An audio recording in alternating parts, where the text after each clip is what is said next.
So a couple people have gotten the system early, and there's been at least one teardown of the device, and it apparently is much more powerful than it needs to be to run these NES games. This was an article that I found on Destructoid, and just some of the specs are in. Some of these specs are like it gives the specs for system on a chip, which is the GPU, CPU, all that put together. But it is the All-Winner R16, which has, I believe, which is 4 cores, and then something called the Mali 400 MP2 GPU. No idea any of the specs on that unit. The RAM, it has 256 megs of DDR3, and for flash it has 512 megabytes of flash memory to store the games on, and of course the system operating system, all that stuff. Now this article does state that the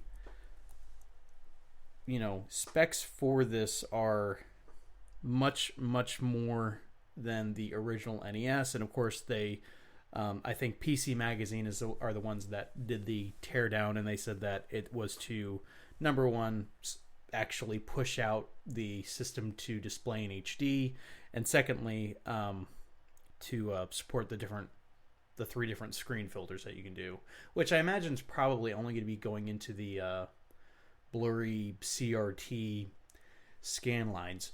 Why anyone would want to use those, I have no idea. I just figured you want the cleanest image, like. I don't know. I can't see why anyone would want that, especially with visual technology. Why they would want to go back like 30 years. Yeah. It's well, that's what I grew up with. Well, that doesn't mean that it's better. Yeah. The games are fine. Like, the games are okay, but you want the games to be as clean as they can look. I mean, that's the whole point behind this system. I mean, otherwise, just go get yourself a refurbished or, fixed up NES, grab an SD card, load all the ROMs you want onto there, and then use your composite cables to run on an old CRT you could pick up at Goodwill for $3. I know that they're $3 because that's how much I have bought a TV there for, and in recent months. But it's interesting that there's a little bit of flash memory to work with on there. So I'm trying to think. 512 megs of space. That's not a lot. I mean, that's half a gig. But it kind of makes me hopeful that maybe some entrepreneuring individuals out there may want to figure out ways to hack it. Maybe be able to expand it a bit. Add some other games on. I'm hoping here. I'm sure that someone is going to do it. Is there a particular game that you were hoping would be on this that isn't? Yeah, TMNT 2, the arcade game. I really want that game to be on there. I would love for all the Turtle games to be on there, because they were really fun beat 'em ups. But I'm looking forward to. I never played the Double Dragon game, so I'm looking forward to playing Double Dragon 2 whenever I get a hold of this. But yeah, how long do you think it will take before somebody cracks it and does whatever they want with this? I'm going to say, I'm going to give it 2 months. 2 months? Yeah. Wow.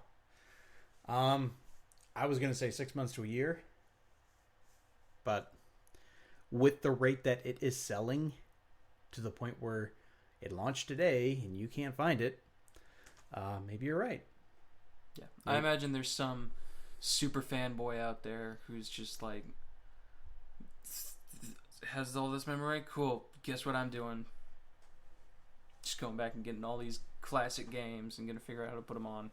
I don't know. I can see that happening. It won't be able to play Sega Genesis games. You know why? What's that? Because Genesis does what Nintendo don't. Son. Ain't got no blast processing. You thought I was joking. I'm gone. Just kidding. I'm not gonna. I knew you were joking. You're stuck here. I just want to break through the window and drive home. Like, am I? We need those sound effects. Well, there goes Matt. Oh, well, it's just me now.